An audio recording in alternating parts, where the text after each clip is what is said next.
What if I told you that the greatest version of yourself is not hidden in some distant future, but waiting quietly in the choices you make today? Most people live as if their real life is just around the corner, after the next promotion, after they finally get in shape, after they find the right relationship, after they figure things out. But what if that's the biggest illusion of all? What if the only thing standing between you and your true potential is the story you keep telling yourself about tomorrow?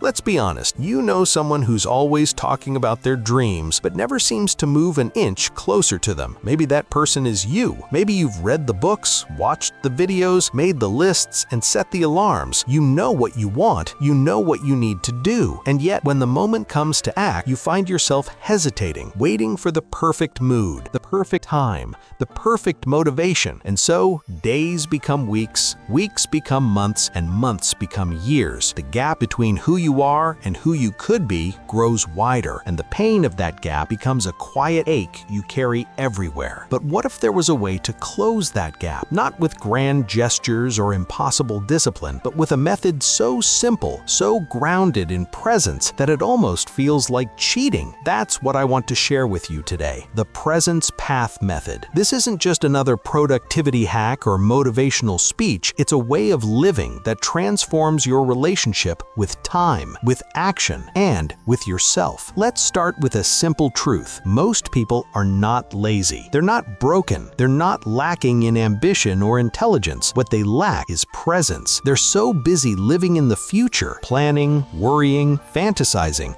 that they miss the only moment that's real, now. And in that absence, procrastination thrives. You tell yourself you'll start tomorrow, but tomorrow is just another today waiting to be wasted. Contrast that with the rare moments when you're fully present. Think about the last time you lost yourself in something. Maybe a conversation, a workout, a creative project. Time seemed to disappear. You weren't thinking about the past or the future. You were just there, doing the thing. And in those moments, you felt alive. That's not an accident. That's your true self, unburdened by distraction and doubt. The Presence Path Method is about making those moments the rule, not the exception. It's about training your mind to return again and again to the only place where change is possible, the present. And it starts with a radical shift in perspective. Instead of asking, "What do I want to achieve someday?" you ask, "What can I do right now, in this moment, to move forward?" The answer is almost always smaller than you think, but infinitely more powerful. Let me tell you a story. There was a woman named Maya. On paper, she had everything going for her: a good job, a loving partner, a list of goals that would make anyone proud. But inside, she felt stuck. Every Monday, she promised herself she'd start eating healthy, start writing her novel, start meditating. And every Monday night, she found herself scrolling through her phone, feeling guilty and defeated. She thought she needed more motivation, more willpower, more time, but what she really needed was presence. One day, Maya stumbled across the concept of micro-actions. Instead of trying to overhaul her life overnight, she committed to just 5 minutes of writing each day. That's it. No pressure to write a chapter or even a page, just 5 minutes. At first, it felt almost pointless, but something strange happened. The act of showing up, of being present with her intention, started to change her. 5 minutes became 10, 10 became 30, and within a few months, she had written more than she had in the previous 3 years combined. This is the first pillar of the Presence Path Method. Start small, start now. Your brain is wired to resist big, overwhelming changes, but it can't argue with 2 minutes or 5. The magic isn't in the size of the action, but in the act of beginning. When you start, you create momentum, and momentum is the antidote to procrastination. But presence is more than just action. It's about attention. The second pillar is single task focus. We live in a world that worships multitasking, but the science is clear. When you split your attention, you dilute your power. The Presence Path Method asks you to do one thing at a time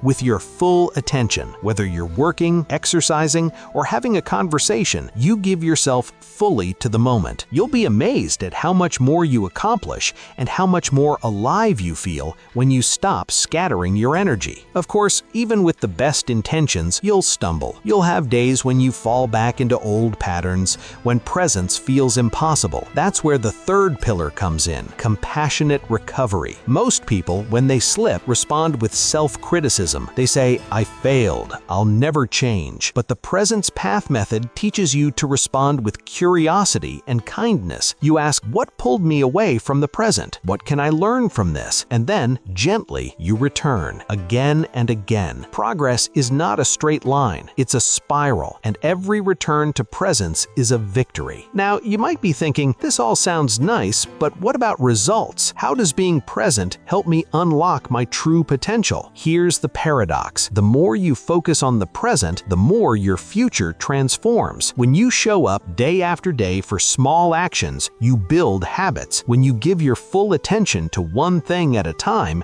you produce higher quality work. When you treat yourself with compassion, you build resilience. Over time, these small shifts compound into extraordinary change. But don't just take my word for it. Neuroscience backs this up. Studies show that consistent, mindful action rewires your brain, making it easier to act and harder to procrastinate. Presence isn't just a feel-good idea, it's a practical tool for transformation. So, how do you begin? Right now, in this moment, I want you to pause, take a breath, notice where you are, notice the urge to rush ahead, to think about what's next, and then ask yourself, what is one small thing I can do right now to move toward my potential? Maybe it's writing a single sentence, maybe it's putting on your workout clothes, maybe it's sending a message to someone you care about. Whatever it is, do it now. Not later, not tomorrow, now. Because the truth is, your life is not a dress rehearsal. This moment is the only one you're guaranteed. The Presence Path method is not about waiting for the stars to align. It's about realizing that the stars are already here in the choices you make today. Imagine for a moment that you're standing at a crossroads. One path is familiar. It's paved with intentions, plans, and promises you've made to yourself 100 times before. It's comfortable, but it always leads you back to the same place, waiting, wishing, wondering when your real life will begin. The other path is different. It's not as grand or dramatic. In fact, it looks almost ordinary. But every step you take on this path is a step into presence, into action, into the life you say you want. This is the Presence Path, and it's open to you right now. Let's talk about contrast, because it's in the contrast that we see the truth. Think about the difference between a day spent lost in distraction and a day spent fully engaged. On a distracted day, you wake up, check your phone, get pulled into emails, social media, the endless scroll. You move from task to task, never really finishing anything, always feeling behind. By the end of the day, you're exhausted, but you can't quite remember what you actually accomplished. There's a sense of emptiness, of time slipping through your fingers. Now contrast that with a day when you're present. You wake up and take a moment to breathe, to set an intention. You choose one important thing to focus on, and you give it your full attention. You take breaks to move, to connect, to reflect. You notice the small joys, a good cup of coffee, a kind word, the feeling of progress. At the end of the day, you feel satisfied, not because you did everything, but because you were truly there for what you did. The difference isn't in the number of hours or the size of your to-do list. The difference is presence. The Presence Path method is built on this contrast. It's not about doing more, it's about being more aware, more intentional, more alive. And the best part? You don't need to change your entire life overnight. You just need to change how you show up for the next moment. Let's break down the Presence Path method into practical steps you can use today. First, set a daily intention. Before you dive into your day, ask yourself what matters most today. Not what's most urgent, not what's on someone else's agenda, but what truly matters to you. Write it down. Keep it simple. This is your anchor, your reminder to return to presence when you get pulled away. Second, embrace the power of rituals. Rituals are small, repeated actions that signal to your brain, this is important. It could be as simple as lighting a candle before you write, stretching before you exercise, or taking 3 deep breaths before a meeting. These rituals create a bridge between intention and action. They help you transition from autopilot to awareness. Third, practice mindful transitions. Most people rush from one thing to the next without pause, carrying the stress and distraction of the last task into the next one. The Presence Path method invites you to pause, even for a few seconds between activities. Close your eyes, take a breath, and let go of what came before. This simple act resets your mind and allows you to bring fresh energy to whatever comes next. Fourth, track your presence, not just your progress. It's easy to measure how many tasks you complete, but how often do you measure how present you were to them? At the end of each day, take a moment to reflect. When was I most present today? When did I drift away? This awareness is the foundation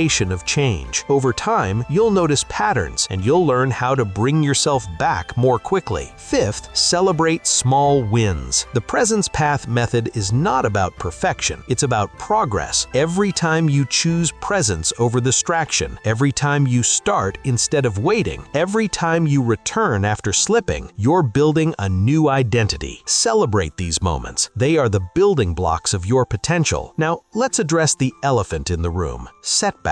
No matter how committed you are, you will have days when you fall back into old habits. You'll get lost in distraction. You'll procrastinate. You'll forget your intention. This is not failure. This is part of the process. The Presence Path method teaches you to expect setbacks, to greet them with curiosity instead of judgment. Ask yourself, what pulled me away? What can I do differently next time? And then return. The power is not in never stumbling, but in always coming back. You might wonder, how do I stay motivated? Here's the secret. Motivation follows action, not the other way around. When you act, even in a small way, you create momentum. That momentum generates motivation, which leads to more action. It's a virtuous cycle, and it all starts with presence. Let's return to Maya. After a few months of practicing the Presence Path method, her life looked the same on the outside. She still had the same job, the same partner, the same responsibilities, but inside, everything had changed. She felt more confident, more creative, more connected. She was writing every day, not because she forced herself, but because it had become who she was. She was present for her partner, for her friends, for herself. The gap between her potential and her reality was closing, one moment at a time. This is the promise of the Presence Path method. It doesn't promise instant transformation or overnight success. It promises something deeper, the ability to unlock your true potential, not by chasing the future, but by inhabiting the present. It's about becoming the kind of person who acts, who creates, who connects, starting now. So, as we come to the end of this journey together,